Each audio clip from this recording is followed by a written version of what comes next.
ನಮ್ಮ ಹಿಂದೂಗಳನ್ನ ಜಾತಿ ಕೇಳಿ ಕೇಳಿ ಕೇಳಿ ಸಾಯಿಸಿದ್ದಾರೆ. ಯಾವತ್ತಾದ್ರೂ ಪ್ರಪಂಚದಲ್ಲಿ ಯಾವ ದೇಶಕ್ಕಾದ್ರೂ ಹೋಗಿ ನಾವು ಈ ನೀಚಕತ ಮಾಡಿದ್ವೋ ನಿಮ್ಗೆಲ್ರಿಗೂ ಗೊತ್ತಿದೆ. ಅದಕ್ಕೆ ಹೇಳಿ, ಪಾಕಿಸ್ತಾನಕ್ಕೆ ಹೇಳಿ,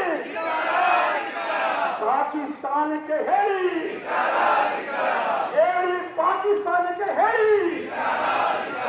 बोलो भारत माता की जय, सनातन धर्म की जय, पुरातन धर्म की जय, हिंदू राष्ट्र हर हर हर हर हर हर. ಪಾಕಿಸ್ತಾನಕ್ಕೆ ಹೇಳಿ ಧಿಕ್ಕಾರ ಧಿಕ್ಕಾರ ಧಿಕ್ಕಾರ. ಪಾಕಿಸ್ತಾನಕ್ಕೆ ಹೇಳಿ ನಾಶವಾಗಲಿ ನಾಶವಾಗಲಿ ನಾಶವಾಗಲಿ. ಜೈ ಶ್ರೀರಾಮ್, ಜೈ ಶ್ರೀರಾಮ್. ಹರ ಹರ ಹರ ಹರ ಹರ ಹರ ಹರ. ರಾಷ್ಟ್ರ ಕಿ, ಹಿಂದೂ ರಾಷ್ಟ್ರ ಕಿ ಹೇಳಿ, ಜೋರಾಗಿ ಹೇಳಿ. ಕಾಶ್ಮೀರ ಪಾಠಕ್ಕೆ ಕೇಳಬೇಕು ಹೇಳಿ. भारत माता की पुरातन धर्म की सनातन धर्म की जय शिवाजी. जय भवानी ಅಂತ ನನಗೆ ಗೊತ್ತಿದೆ. ಜೈ ಶಿವಾಜಿ. ಮಾಡಬೇಕು ಮಾಡಬೇಕು ಮಾಡಬೇಕು ಮಾಡಬೇಕು ಮಾಡಬೇಕು ಮಾಡಬೇಕು. ನಮ್ಮ ವಿರೋಧಿಗಳನ್ನು ಇರಿಸಬಾರದು. ಭಾರತ್ ಮಾತಾ ಕಿ ಜೈ. बोलो भारत माता के. श्री श्री श्री छत्रपति शिवाजी महाराज के, छत्रपति संभाजी महाराज के. जय श्री राम, जय श्री राम. साइड क्या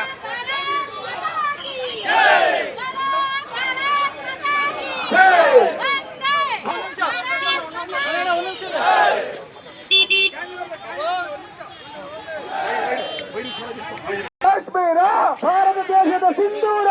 ನೀರು ಕೇಳಿದ್ರೆ ಹಾಲು ಕೊಟ್ಟೆವು, ಕಾಶ್ಮೀರ ಕೇಳಿದ್ರೆ ಸೀಳೆ ಬಿಟ್ಟೆವು.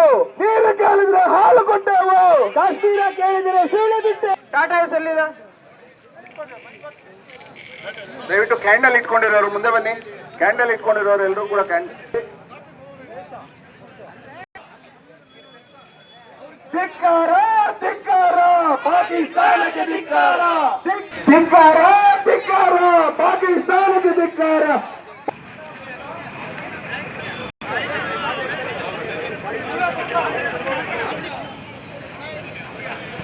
ಲೆಕ್ಕಾಚಾರ ಹಾಕಿ ಯಾರು ಜೈಕಾರ ಕೂಗೋದು ಬೇಡ. ಆ ರೀತಿ ಇರಬೇಕು ನಮ್ಮ ಜೈಕಾರ. ಬೋಲೋ ಭಾರತ್ ಮಾತಾ ಕಿ, ಬೋಲೋ ಭಾರತ್ ಮಾತಾ ಕಿ, ಬೋಲೋ ಭಾರತ್ ಮಾತಾ. ಕೊರಳಿಗೆ ಕೈ ಹಾಕಿದರೆ ಮತ್ತೆ ದುರುಳರು 1947ರಿಂದ ನನ್ನ ಭಾರತ ಪ್ರಗತಿ ಪಥದಲ್ಲಿ ನಡೀತಾ ಇರೋದನ್ನ ಸಹಿಸಕ್ಕಾಗ್ತಿರುವಂತಹ ಅಸೂಯಾಪರರು ಇಡೀ ಪ್ರಪಂಚಕ್ಕೆ ರಾಕ್ಷಸ ರೂಪದಲ್ಲಿ ಹುಟ್ಟಿರತಕ್ಕಂತಹ ಪಾಕಿಸ್ತಾನಿಗಳು ಮತ್ತೆ ನನ್ನ ತಾಯಿಯ ಸೆರಗಿಗೆ ಕೈ ಹಾಕಿದರೆ, ನನ್ನ ತಾಯಿಯ ಕೊರಳನ್ನ ಕತ್ತರಿಸಲು ಬಂದಿದ್ದಾರೆ. ನನ್ನ ತಾಯಿಯ ಮಕ್ಕಳನ್ನ ನಿನ್ನ ಧರ್ಮ ಯಾವುದು, ನಿನ್ನ ಧರ್ಮ ಯಾವುದು ಅಂತ ಹೇಳಿ ಮತ್ತೆ ಆ ಕಂದಮ್ಮಗಳನ್ನ ಕೊಲ್ಲುವಂತಹ ಪ್ರಯತ್ನ ಮಾಡಿದರೆ. ಇವತ್ತು 28 ಜನ ಅಮಾಯಕ ಪ್ರಜೆಗಳನ್ನ ದೇಶದ ಪ್ರತಿ ರಾಜ್ಯದ ಎಲ್ಲ ಪುರುಷರನ್ನ ಹೆಕ್ಕಿ ಹೆಕ್ಕಿ ಆ ದುರುಳರು ಇವತ್ತು ಕೊಂದಿದ್ದಾರೆ. ಭಾರತ ಮಾತೆಯ ಆ ವೀರಪುತ್ರರಿಗೆ ನಾವೆಲ್ಲರೂ ಒಂದು ಕ್ಷಣದ ಮೌನವನ್ನ ಆಚರಿಸಿದ ನಂತರ ಇವತ್ತು ಏನು ನಾವು ಇವ ಮೊಂಬತ್ತಿ ಹಚ್ಚಿದೀವಿ, ಮೊಂಬತ್ತಿ ದೀಪ ಏನಿದೆ ಅವರ ಜೀವದ ಸಂಕೇತ. ಇದು ಅವರ ದೇಹಗಳನ್ನ ಅವರ ಆತ್ಮ ತೊರೆದಿರಬಹುದಷ್ಟೇ. ನಾವೆಲ್ಲ ಬದುಕಿರೋವರೆಗೂ, ನಮ್ಮ ಪೀಳಿಗೆ ಇರೋವರೆಗೂ 22ನೇ ತಾರೀಕಿನಿಂದ ಆದಂತಹ ಈ ಒಂದು ದುರ್ಘಟನೆಯನ್ನ, ಆ ಮಹಾ ಚೈತನ್ಯಗಳನ್ನ, ಬಲಿದಾನವನ್ನ ಇನ್ನ ಇಡೀ ಪೀಳಿಗೆ ನಾವು ಮರೆಯೋದಕ್ಕೆ ಸಾಧ್ಯ ಇಲ್ಲ.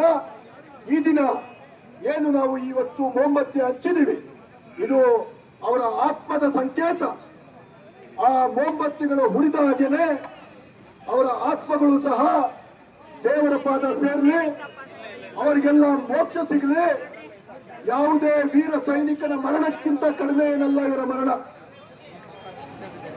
ಈ ದಿನ ನನ್ನ ಭಾರತದ ಮೇಲೆ ದಾಳಿ ಮಾಡಿರೋದ್ರ ಜೊತೆಗೆ ನಾವೆಲ್ಲರೂ ಅರ್ಥ ಮಾಡ್ಕೊಬೇಕಾಗಿರೋದು ಒಂದು ವಿಷಯ ಇದೆ. ಬಾಂಧವರು ಕೂಡ ಇವತ್ತು ಸೇರ್ಕೊಂಡಿದ್ದಾರೆ ನಮ್ಮ ಜೊತೆ. ನಾವೆಲ್ಲರಿಗೂ ಒಂದು ಸಂದೇಶ ಕೊಡ್ತಾ ಇದ್ದೀವಿ. ಹಿಂದೂ ಅಂದ್ರೆ ನನಗೆ ಹೆಮ್ಮೆ ಇದೆ, ಹಿಂದೂ ಅಂದ್ರೆ ನನಗೆ ನಿಜವಾಗ್ಲೂ ಗೌರವ ಇದೆ. ಹಿಂದೂ ಅಂದ್ರೆ ನಿಮ್ಮ ರೀತಿ ನಾಯಿಗಳಲ್ಲರೋ ಪಾಕಿಸ್ತಾನಿಗಳಲ್ಲ, ಎಲ್ಲರನ್ನೂ ಸೇರಿಸ್ಕೊಂಡು ಎಲ್ಲರನ್ನೂ ನಾವು ಕಟ್ಟಿ ದೇಶವನ್ನ ಕಟ್ಟುವಂತ ಕೆಲಸ ಮಾಡುವಂತಹ ರಕ್ತ ಹೊಂದಿರುವಂತವರು ನಾವು ಹಿಂದೂಗಳು. ಎಲ್ಲರಿಗೂ ಜಾಗ ಕೊಡುವಂತಹ, ಎಲ್ಲರಿಗೂ ಅನ್ನ ಕೊಡುವಂತಹ, ಎಲ್ಲರಿಗೂ ಪ್ರೀತಿ ಕೊಡುವಂತಹ ರಕ್ತಗಳು ನಮ್ಮ ಹಿಂದೂಗಳದು. ಅಂತಹ ಭಾರತ ಮಾತೆಯ ಪುತ್ರರು ನಾವೆಲ್ಲ. ನಿಮ್ಮಂತಹ ಪಾಕಿಸ್ತಾನಿಗಳಿಗೆ ನನ್ನ ಪ್ರಧಾನಿ ನರೇಂದ್ರ ಮೋದಿಯವರು, ನನ್ನ ದೇಶದ ಗಂಡಸು ಇವತ್ತು ಹೇಳ್ತಾ ಇದ್ದೀನಿ, ಆವತ್ತು ಪುಲ್ವಾಮಾದಲ್ಲಿ 11 ದಿವಸ ಆಗಕ್ಕೆ ಮೊದಲೇ ಏನು ಆವತ್ತು ಅವರ ಮನೆಯೊಳಗೆ ನುಗ್ಗಿ ಹೊಡೆದ ಗಂಡಸು ನಮ್ಮ ಗಂಡಸು ಈ 11 ದಿವಸ ಆಗೋಷ್ಟರಲ್ಲಿ ಮತ್ತೆ ಅವ್ರ ಮನೆ ಒಳಗಡೆ ನುಗ್ಗಿ ಹೊಡಿತಾರೆ. ಅಂತಹ ಒಂದು ದಿನಕ್ಕೋಸ್ಕರ ನಾವು ಕಾಯ್ತಾ ಇದ್ದೀವಿ ಅಂತ ಆ ಹುತಾತ್ಮರ